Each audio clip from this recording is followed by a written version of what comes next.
Crusader Kings III has hundreds of titles, some are nearly impossible to form, others exist for only a brief moment in the game's timeline before being erased from history altogether. A tiny merchant republic that once rivaled Venice, a lost Slavic kingdom caught between East and West, a steppe confederation that terrified medieval Europe, states that existed for barely a century before vanishing from history entirely.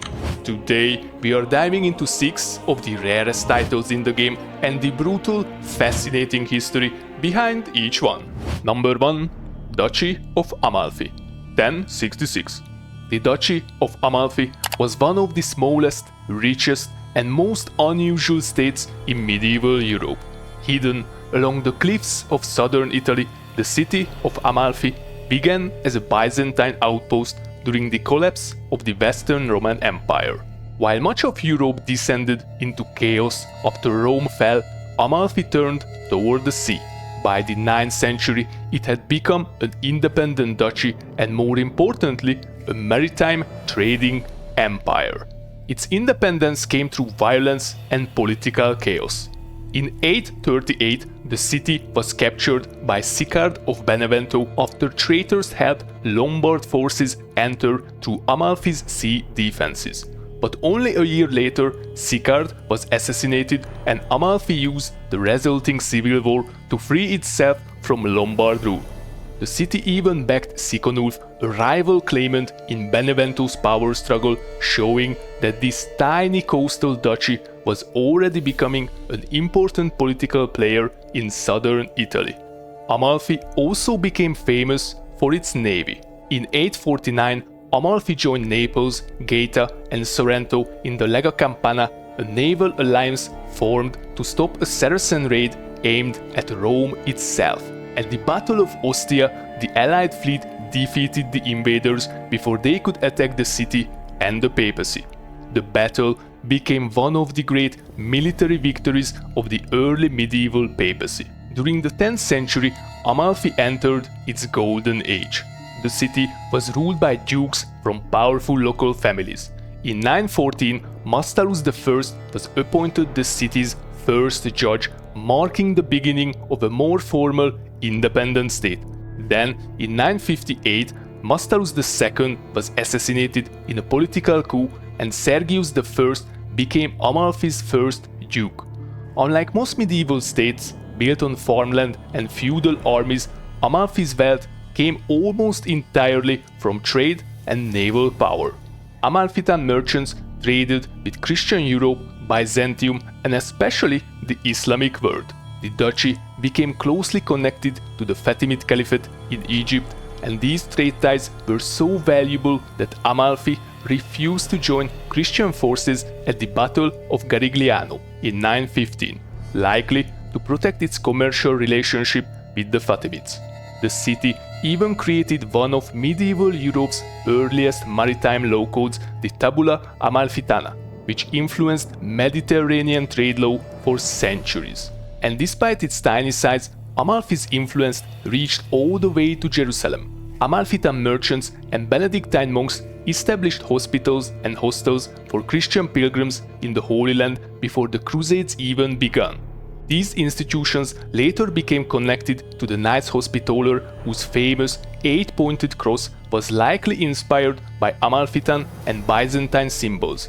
That emblem would eventually become known as the Maltese cross. But Amalfi's golden age did not last. From the 11th century onward, stronger powers began closing in. In 1073, Robert the Hauteville conquered Amalfi and took the title Duke of the Amalfitans. The city revolted multiple times, but the real catastrophe came in 1135 and 1137 when Pisa sacked Amalfi.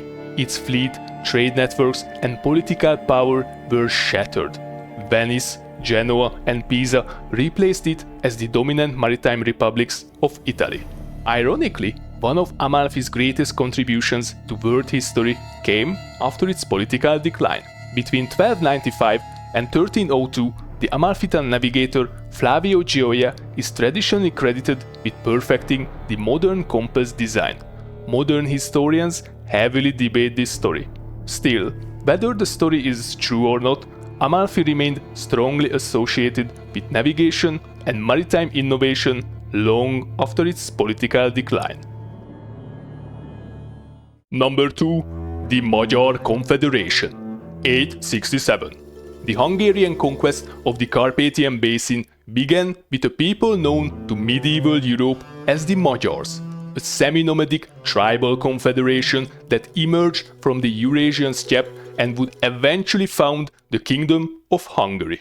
Before settling in Central Europe, the Magyars lived far to the east, likely somewhere near the Ural Mountains. They spoke a Uralic language completely unrelated to the Germanic, Slavic or Latin languages surrounding them. Over centuries, they migrated westward across the steppe, mixing with Turkic peoples and adopting many steppe traditions centered around horse warfare, raiding and tribal alliances. By the 9th century, the Magyars took a blood oath, which was a pact between 7 major Magyar tribe leaders: Almos, Előd, Hond, Kond, Tas, Huba and Töhötöm, traditionally led by the ruling house of Almos.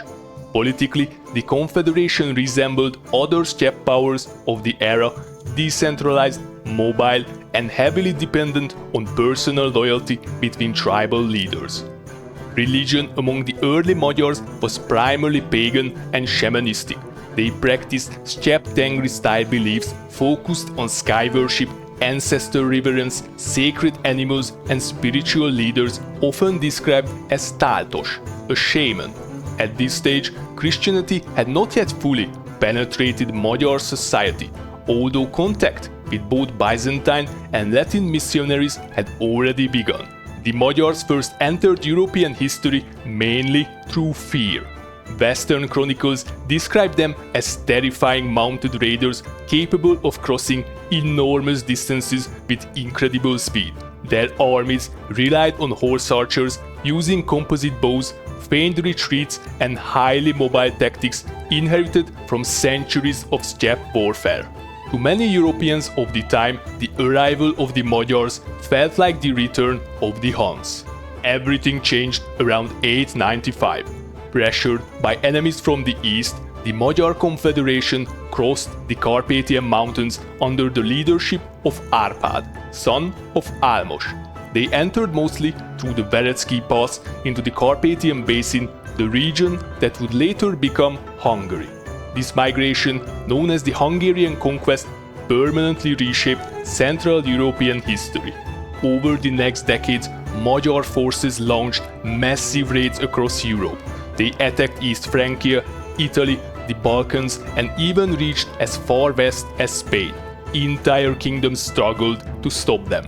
But unlike temporary raiders such as the Huns or Avars, the Magyars established a permanent homeland in the Carpathian Basin.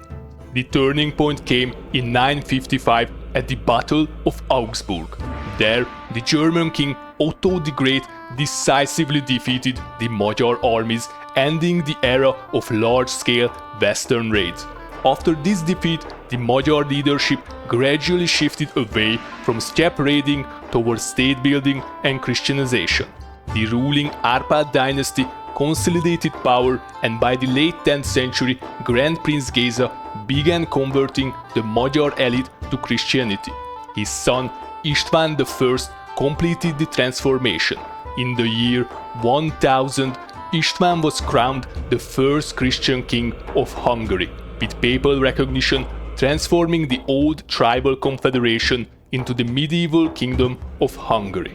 In just over a century, the Magyars had evolved from a pagan steppe confederation feared across Europe into one of the major Christian kingdoms of medieval Central Europe, while still preserving a language and identity completely unique in the region. Also, boiler eladó, nem kő valakinek? Number 3. Duchy of Sandomierz, 1178. The Duchy of Sandomierz was one of the fragmented successor states that emerged during one of the most chaotic periods in medieval Polish history. The fragmentation of the kingdom of Poland. Centered around the city of Sandomierz in southern eastern Poland, the duchy was created in 1138 after the death of the Polish ruler Boleslav III. Hoping to prevent civil war between his sons, Boleslav divided Poland into several hereditary duchies while establishing a seniority system where the eldest member of the dynasty would rule as High Duke of Poland. It did not work. Instead of preserving unity, the system shattered Poland into competing Piast duchies that spent the next 2 centuries fighting each other for land, influence and the senior title. Sandomierz became one of these regional Piast states ruled by junior branches of the Piast dynasty. The duchy was originally granted to Henry of Sandomierz, one of Boleslav's sons and one of the most unusual Piast rulers of the period. Henry spent part of his life outside Poland and likely participated in crusading campaigns in the Holy Land during the 1150s. Medieval chronicles describe him as deeply influenced by knightly and religious ideals associated with the Crusades. Some historians even believe he may have had contact with the Knights Templar or Hospitallers while abroad. This gave Sandomierz a strong frontier and military character. Geographically, the duchy sat on the dangerous eastern borderlands of medieval Poland, exposed to raids from pagan Prussians, Jotvingians, Lithuanians and steppe peoples from the east. Much of the region was sparsely populated frontier territory filled with forests, river crossings and trade routes connecting Poland to Ruthenia and the Black Sea world. Henry himself died in 1166 during a military campaign against the pagan Prussians. His death triggered disputes over succession and Sandomierz was divided among other Piast rulers. Over time, the duchy was repeatedly reunited, partitioned and reorganized as different branches of the Piast dynasty fought for control. Like many Polish duchies during this era, Sandomierz became heavily influenced by feudal decentralization. Local nobles gained increasing power, towns expanded under the Magdeburg law, and the church played a major political role in the region. Roman Catholicism dominated the duchy, but because of its eastern position, Sandomierz also existed near the frontier between Latin Catholic and Orthodox Christian worlds. During the 13th century, the duchy suffered devastating invasions. In 1241, the Mongols invaded Poland as part of the wider Mongol expansion into Europe. Sandomierz was attacked and heavily destroyed during the campaign. According to medieval accounts, large parts of the population were massacred, churches were burned, and the city itself was devastated before the Mongols moved westward toward Krakow and Hungary. Despite repeated destruction, Sandomierz survived as an important regional center. Its location on the Vistula River helped it recover economically, and the city became a key trade hub between Poland and Eastern Europe. Eventually, as the Polish kingdom slowly reunified under later Piast rulers, the independent Duchy of Sandomierz disappeared back into a restored Polish state. Polak Wenyer, dwa bratanki, aj do szabli, aj do szklanki. If you haven't already, don't forget to subscribe. Like that's ever gonna happen. Number 4. Great Moravia, 867. Great Moravia was the first major Slavic state in Central Europe, a kingdom that briefly became powerful enough to challenge East Francia, spread Christianity across the Slavic world, and lay the foundations for several future nations. This state emerged during the early 9th century in the region around the Morava River, mostly covering parts of modern-day Czechia, Slovakia, Hungary, Austria, Serbia and Poland. At the time, Central Europe was a patchwork of Slavic tribes, Frankish border territories and remnants of the Avar Khaganate, which had collapsed after wars with Charlemagne. Out of this power vacuum rose the Moravians. The first major ruler associated with the state was Moimir I, who unified neighboring Slavic territories and established the ruling Moimirid dynasty. Around 833, he absorbed the Principality of Nitra, creating what historians now call Great Moravia. But Moravia's rise immediately brought it into conflict with the Franks. The kings of East Francia viewed Moravia as both a rebellious frontier territory and a strategic threat. Throughout the 9th century, Moravian rulers fought repeated wars against Frankish invasions while also navigating alliances, tribute and diplomacy with the Carolingian world. The greatest ruler of Great Moravia was undoubtedly Svatopluk I. Under his reign in the late 9th century, Great Moravia reached its peak.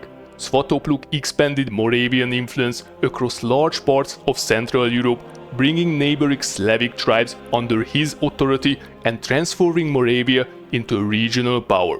Some medieval sources even describe him as a king. Religion played a massive role in Moravian history. Originally, the Moravians had practiced Slavic paganism centered around nature worship, sacred groves, and local deities. But as Frankish influence grew, Christianity began spreading into the region through Latin missionaries from Bavaria. Moravian rulers wanted independence not just politically but religiously as well. To reduce dependence on Frankish clergy, Prince Rastislav made one of the most important decisions in Slavic history. In 863, he requested missionaries directly from the Byzantine Empire. In response, Constantinople sent the brothers Saint Cyril and Saint Methodius.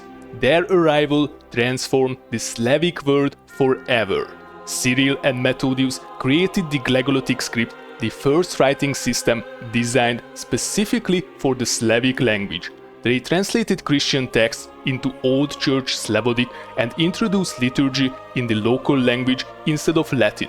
This was revolutionary in medieval Europe, where most religious services remained inaccessible to ordinary people. Because of their work, Great Moravia became the center of early Slavic Christianity and literacy. But this also triggered conflict with the German clergy, who opposed Slavic language liturgy and viewed Byzantine influence as a threat. Moravia became caught between the Latin Christian West and the Byzantine East, culturally and politically balancing both worlds. Despite its achievements, Great Moravia collapsed surprisingly quickly. After Svatopluk's death in 894, internal divisions weakened the kingdom. His successors struggled to maintain unity while facing pressure from East Francia and growing instability among neighboring tribes. Then came the Magyars. Around the turn of the 10th century, the Magyar tribes entered the Carpathian Basin from the Eurasian steppe. Their raids devastated Moravian territories, and by around 907, Great Moravia had effectively disappeared. Even though the state itself lasted barely a century, its influence was enormous. Great Moravia helped spread Christianity among the Western Slavs, shaped the early development of Slovakia and the Czech lands, and preserved the legacy of Cyril and Methodius, whose religious and literary traditions would later influence Bulgaria, Serbia, Kievan Rus, and the entire Orthodox Slavic world. Today, historians still debate the exact borders and political structure of Great Moravia, but despite its short existence, it remains one of the most important early medieval states in Central European and Slavic history. A kingdom that stood between East and West during the formation of medieval Europe itself. Number 5. Atabegate of Erzerum, 1178. Erzurum was one of the great frontier strongholds of medieval Anatolia, a fortress city caught between Byzantines, Armenians, Seljuk Turks, Georgians, Persians, and eventually the Mongols. Known in ancient times as Theodosiopolis under the Byzantines, Erzurum sat at one of the most strategic crossroads in the entire Near East. Whoever controlled the city controlled major trade and invasion routes between Anatolia, the Caucasus, Persia, and the Black Sea. Because of this, Erzurum spent centuries changing hands between empires. Originally part of the Byzantine Empire, the city became heavily fortified and served as a military bastion against Persian invasions. Christianity dominated the region for centuries with strong Greek and Armenian influence throughout eastern Anatolia. But everything changed after the Battle of Manzikert in 1071. The Byzantine defeat against the Seljuk Turks shattered imperial control over Anatolia and opened the region to Turkic migration. In the chaos that followed, Erzurum fell under the control of a Turkish dynasty known as the Seljukids. The Seljukids were one of the several small Turkic beyliks that emerged after Manzikert. Although overshadowed by larger powers like the Seljuks, they ruled Erzurum for over a century and transformed the city into an important Islamic frontier state. Under the Seljukids, Erzurum became a center of Persian and Turkic culture. Sunni Islam became dominant, mosques and madrasas were built across the city, and Erzurum developed into both a military fortress and a major stop along regional trade routes. But life on the frontier was never stable. The city constantly faced wars with neighboring Christian kingdoms, especially Georgia. During the reign of Queen Tamar of Georgia in the late 12th and early 13th century, Georgian armies campaigned repeatedly across eastern Anatolia, sometimes defeating Muslim rulers in the region and threatening Erzurum itself. At the same time, larger Islamic powers were beginning to absorb the smaller Anatolian states. Eventually, the Seljukids lost control of Erzurum and the city passed into the hands of the Sultanate of Ram, the powerful Seljuk state that ruled much of Anatolia. Even then, Erzurum remained a border city exposed to invasion. In the 13th century came the greatest catastrophe of all, the Mongols. After their victories across Persia and the Caucasus, Mongol armies swept into Anatolia. Erzurum was captured and devastated during the Mongol invasions, becoming one of the many cities shattered during the collapse of Seljuk power. Over the centuries that followed, the city would continue changing rulers repeatedly. But despite endless wars, Erzurum survived because of its strategic importance. For medieval rulers, controlling Erzurum meant controlling the eastern gateway into Anatolia itself. Armies, merchants, pilgrims and conquerors all passed through the city at one point or another. During the Middle Ages, it was one of the great frontier cities of the Islamic and Byzantine worlds, a fortress standing directly between empires, religions, and civilizations for centuries. Number 6. Duchy of Pronsk, 1178. The Duchy of Pronsk was one of the many small Rus principalities born from the collapse of Kievan Rus, a frontier duchy overshadowed by larger neighbors but deeply connected to some of the most important dynasties and conflicts in medieval Russian history.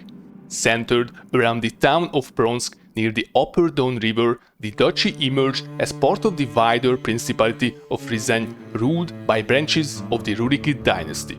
Like many Rus states during the Middle Ages, Pronsk was less a unified kingdom and more a constantly shifting network of princely families competing for survival and influence. Its history was shaped early on by the violent politics of the Rus principalities. One major figure connected to the region was Roman Glebovich, Prince of Ryazan, during the 12th century. Ryazan and its subordinate territories, including Pronsk, became involved in power struggles with neighboring Rus rulers, especially the powerful princes of the Grand Principality of Vladimir. This brought them into conflict with one of the most famous rulers of medieval Russia, Vsevolod the Big Nest. Vsevolod earned the nickname the Big Nest because of his enormous family and political influence. Under his rule, Vladimir became one of the strongest states in Rus world. One of the most important moments in Pronsk's early history came in 1177. Roman Glebovich, together with his father Gleb Rostislavich, fought against the forces of Vsevolod the Big Nest at the Battle of Koloshka. The campaign ended in disaster for the princes of Ryazan. Vsevolod defeated them decisively and captured both father and son, imprisoning them in the city of Vladimir. Gleb Rostislavich was unable to endure captivity and died in prison later that same year. The defeat demonstrated the growing dominance of Vladimir over the smaller Rus principalities and showed just how vulnerable frontier duchies like Pronsk and Ryazan had become during the age of dynastic conflict.